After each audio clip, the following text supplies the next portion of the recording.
100 কোটি বছর আগের পুরনো একটা ভিডিও তোমাদের সঙ্গে আজকে শেয়ার করলাম। হ্যালো সবাইকে, গুড মর্নিং। প্রিয়াঙ্কা কর চ্যানেলে আবার একটা নতুন ভিডিওতে তোমাদেরকে অনেক অনেক স্বাগত জানাচ্ছি। কতদিন আগের পুরনো একটা ভিডিও তোমাদের সঙ্গে শেয়ার করলাম, সেই আমার বার্থডের দিনের একটা ভিডিও বানিয়ে রেখেছিলাম। ভিডিও আর এডিট করা হয়নি, শেয়ারও করা হয়নি। যাই হোক, আজকে ভিডিওটা মুক্তি পেয়ে গেল। ভিডিওটা বানিয়েছিলাম বার্থডের দিন সকালবেলা থেকে বিকেল অবধি, সন্ধ্যেবেলা পর্যন্ত ভিডিওটা বানিয়েছিলাম। যেমনটা পেরেছি তেমনটাই ভিডিওটা করেছি, কিন্তু তারপরের দিন যে আমার বাড়িতে লোক চলে এসেছিলো, মা বাবা সবাই চলে এসেছিলো, তার জন্য আর ভিডিওটা এডিট করা হয়নি, ভিডিওটা আপলোডও করা হয়নি। ভেবেছিলাম সকালবেলা উঠেই চান টান করে ঠাকুরকে পুজো দিয়ে ভালোভাবে রান্না বান্না করব। বর্মশাইও বাড়িতে ছিল, রবিবার ছিল সেদিন, কিন্তু তা তো আর হলো না। সকাল থেকে উঠেই কাজে লেগে গেলাম। ঘরে তো কাজ ছিল সেদিন আমার অনেক, বাড়িতে লোক আসবে, তাই একটু জিনিসগুলো ঢালাঢালি করছিলাম। এই জিনিসগুলো ঢালাঢালি করতেই আমার সেদিন সারা দিন চলে গেছে। শুধু জিনিসগুলো ঢাললেই তো হয় না, জিনিসগুলো ঢালবার আগে কৌটোগুলো সব ধুয়ে নিতে হয়, মুছে নিতে হয়, তাই এগুলো করতে করতেই আমার সারাটা দিন চলে গেছে। তার মধ্যে তার আগের দিন সন্ধ্যেবেলা আবার বাজারে গেছিলাম একটু জিনিস আনতে, ওই জিনিসগুলোও আবার ঢালতে হয়েছে। এসব করতে তো অনেক সময় লাগে। 3টে আমার রুম আছে, 3টে রুম মুছতে হয়, এগুলো করতে করতেই কিন্তু অনেক সময় চলে যায়। আমি সব দিকে মিলিয়ে গুছিয়ে কাজগুলো করছিলাম, রুমের ভেতরে সব জিনিসগুলো রেখে একটু একটু করে ঢালছিলাম, আবার একটু করে রান্নাঘরে এসে কাজ করছিলাম। ভাত বসিয়ে দিয়েছিলাম, ভাতটা কিন্তু হয়ে গেছে। আর বর গেছিলো বাজারে যাওয়ার আগে আমাকে জিজ্ঞেস করেছিল কি খাবে তুমি বলো, চিকেন খাবে না মাটন। আমি চিকেনটা ভালোবাসি না বেশি, মাটনটা ভালোবাসি, তাই মাটন আনবে বলেছিল। আমি বললাম না, আজকে আর মাটন আনতে হবে না, আমার হাতে এত সময়ও নেই মাটন রান্না করার মতো, তুমি চিকেন নিয়েই চলে আসো।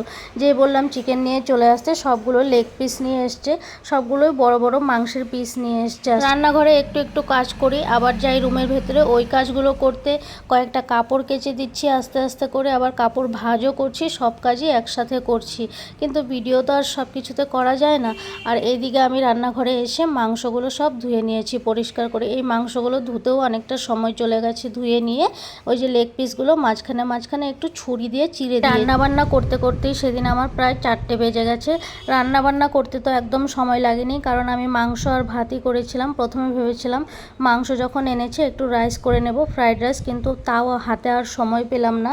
ঘরে তো অনেক কাজ ছিল, তাই সময় না পাওয়াতে আমি শুধু সাদা ভাত সঙ্গে এই চিকেনটাই করে নিয়েছি। দিনটা যেহেতু নিজের ছিল তাই এইভাবেই কাটিয়ে দিলাম, কিন্তু ছেলের বাবার যদি হতো তাহলে আমি কোনোদিনও এইভাবে কাটাই না। ওদেরকে ওরা যা যা পছন্দ করে সব কিছুই রান্না করে দিই। যাই হোক, মাংসটার মধ্যে মশলাগুলো সব দিয়ে তারপরে একটু ম্যারিনেট করে রেখে দিয়েছিলাম। আর এইদিকে দেখো কড়াই বসিয়ে দিয়েছি, কড়াই দিয়ে দিলাম সাদা তেল। মাংসতেও আমি তেল দিয়েছি আগে, সাদা তেল দিয়ে গরম মশলা দিয়ে দিলাম, পেঁয়াজ কেটে রেখেছিলাম, পেঁয়াজ কুচিও দিয়ে দিলাম। পেঁয়াজ কুচিগুলো একটু হালকা লাল করে ভেজে নেব, ভেজে তারপর এখানে মাংসগুলো দিয়ে দেবো। আর আজকে শুধু আমি না, আমার বড় অনেক কাজ করেছে। ওর কাজগুলো ছিল ওর অফিসের, আর আমার কাজগুলো ছিল আমার ঘরের কাজগুলো আমাকেই করতে হবে। এই যে পেঁয়াজগুলোকে লাল লাল করে একটু ভেজে নিলাম, ভেজে নিয়ে তারপরে ম্যারিনেট করা মাংসটা দিয়ে দিলাম। মাংসটা দিয়ে এখন একটু নাড়াচাড়া করে ঢাকনা দিয়ে রেখে দেবো। আর এইদিকে আরেকটু মশলাপাতি ছিল, ভাবলাম এইগুলোও ঢেলে নিই। আর এই মশলা রাখার বক্সটা দেখো, ছোট্ট একটা কিউট বক্স, এটা আমি মিশো থেকে অর্ডার করেছিলাম। আজকে প্রথম আমি এটাতে মশলাগুলো রাখছি। জিরে গুঁড়ো রাখলাম, হলুদ গুঁড়ো রাখবো সাথে লঙ্কার গুঁড়ো, আর নুনটাও রাখবো। নুনটা ভেবেছিলাম রাখবো না, কিন্তু আজকে একটু নুনটা রেখেই দিলাম আমি। এই ছোট্ট কিউট বক্সটা তোমাদের কেমন লাগলো মশলা রাখার, আমাকে একটু কমেন্টস করো। আমার তো খুব ভালো লেগেছে। আমি নিয়ে এসেছি অনেক দিন আগে, কিন্তু এতদিন আমি কিছুই রাখিনি। আমি এতদিন বুঝতেই পারছিলাম না কি রাখবো এটাতে। কাজু বাদাম, কিশমিশ, আলমন্ডস এগুলোও রাখা যায় এটাতে, এগুলো রাখারই বক্স হয়তো এটা। আমি রেখে দিলাম মশলা, হলুদ গুঁড়ো, জিরের গুঁড়ো, লঙ্কার গুঁড়ো, সাথে একটু নুনও রেখে দিলাম। তোমরা চাইলে কিন্তু এরকম একটা ছোট্ট কিউট মশলা রাখার বক্স বানিয়ে নিতে পারো, মিশোতে পাওয়া যায়। আর এটার প্রাইসও খুব কম ছিল, 150 এরকমই কিছু ছিল প্রাইসটা। নুনটা রেখেছি, নুনটার উপরে একটা লং রেখে দিলাম, জিরের গুঁড়ো রেখেছি। সবগুলোর এখন ঢাকনা লাগিয়ে দিচ্ছি। ঢাকনাগুলো লাগানোর সময় চামচটা একটু ওপর দিকে উঠেছিল, তাই একটু অসুবিধা হচ্ছিল। চামচগুলোও আমি ছোট ছোটই কিনেছি যাতে কোনো অসুবিধা না হয়। আর এইদিকে একটু মাংসটাও নাড়াচাড়া করে দিলাম, মাংসটা বসিয়ে রেখেছি, এখনও হচ্ছে। কয়েকটা শুকনো লঙ্কা ছিল, লাস্ট কয়েকটাই কাজ আছে এখন, এগুলো সব ঢালাঢালি হয়েই গেছে। কয়েকটা জিনিস ঢাললেই এখন এই কাজগুলো পুরো কমপ্লিট হয়ে যাবে। এগুলো ঢালাঢালি করা হয়ে গেলে একটু গুছিয়ে রেখে দেবো। বর আবার আজকে দুটো বাথরুম পরিষ্কার করেছে, আমি এইদিকে এই কাজগুলো করছিলাম, ও আবার ওইদিকে বাথরুম দুটো পরিষ্কার করে দিয়েছে। তারপর ব্যালকনিতে একটু ঝুল হয়েছিল, ওইগুলো পরিষ্কার করেছে। কিছুটা কাজ ঘরেও আমাকে করে দিয়েছে, এটা নয় যে শুধু আমি একাই করেছি। করেছি, কিন্তু আমার একার এই কাজগুলো করতে করতেই আমার অবস্থা টাইট হয়ে গেছে। চলো এখন লাস্ট এতটুকুই কাজ আছে। কৌটো নিয়েই পুরো ভিডিওটা শেষ করে দিলাম আজকে আমি। এখানে শুধু কৌটোর মধ্যে জিনিস ঢালছি আর জিনিস গুছিয়ে রাখছি। রান্না বান্না হয়ে গেছে, চান করে চলে এসেছি, সবাই চান করে নিয়েছে, কিন্তু খাবারটা সবার ফার্স্টে ছেলেকেই দিচ্ছি। ছেলে তো কোনোদিনও মুখ দিয়ে বলবে না খিদে পেয়েছে, কিন্তু আমি তো বুঝতে হবে ওর খিদে পেয়েছে, ওকে ভাত দিয়ে দিচ্ছি এখন।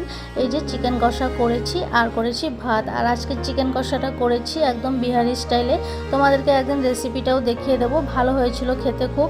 তোমাদের সঙ্গে দেখা হবে আবার সন্ধেবেলা বর হঠাৎ বলল আমি একটু বেরোচ্ছি, তুমি থাকো ঘরে।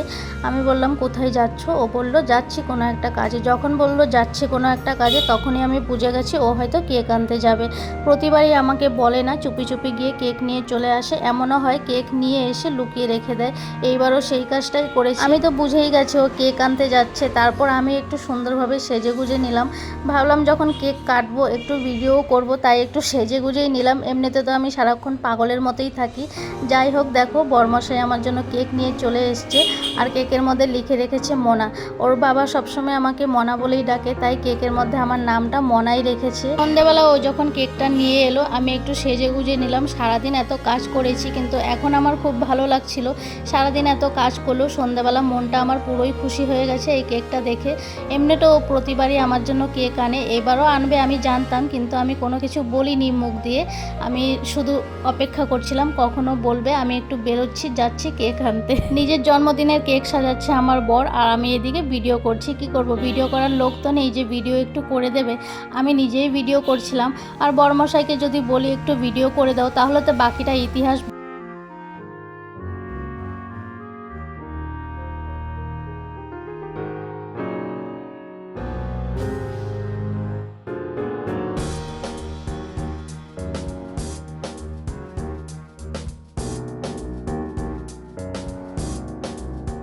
যাই হোক, তারপর আমি কেকটা কেটেই নিলাম, আমার ছেলেকে সঙ্গে নিয়ে কেকটা কাটলাম। ভিডিওটি কেমন লাগলো অবশ্যই কমেন্টস করে জানিও, লাইক করো, কমেন্টস করো, ভালো লাগলে শেয়ার করে দিও। আর এই জায়গাটায় আমার বর ভিডিও করেছে, তোমাদেরকে তো বললাম আমার বর যখন ভিডিও করে তখন হয়তো একটা হাত দেখা যাবে, একটা পা দেখা যাবে, হয়তো মুখ দেখা যাবে না, মাথা দেখা যাবে, এইভাবেও ভিডিও করে। তাই ওকে আমি ভিডিও করতে কোনোদিনও বলি না। অনেক দিনের পুরনো ভিডিও আজকে তোমাদের সঙ্গে শেয়ার করলাম, ভালো লাগলে লাইক করো, কমেন্টস করো। আজকের জন্য ভিডিওটা এখানেই শেষ করে দিচ্ছি। আবার দেখা হবে নতুন একটা ভিডিওতে। চলো টাটা, বাই বাই, সবাই খুব ভালো থেকো, সুস্থ থেকো, টাটা।